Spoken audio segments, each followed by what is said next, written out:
We do a lot of group work in police foundations, and our students are encouraged to learn how to work well in groups as part of their career goal, because very seldom in policing are they ever working alone.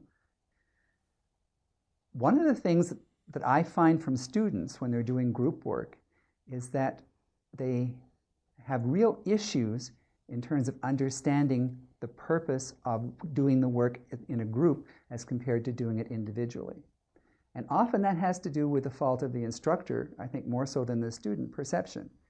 To be really effective in doing good group work, there are a few steps that you have to keep in mind. The first is that you have to set it up.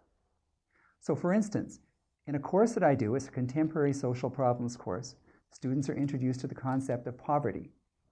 Poverty is the grandfather of all social problems. The very first thing that I do in terms of setting it up is to get a read from the students what their interpretation is of poverty and how they perceive that issue. A way that I often do it is get students to do an individual budget for themselves, not in a group, by themselves. Most of my students, I'd say over 50–60%, still live at home. So their appreciation of budgeting is somewhat limited. You get the setup part done first of all, so they've done their own budget. Then you move them into groups. Get them working on a family budget. Get them working with group members. You don't do this randomly. So the students get into a group that has been structured for them.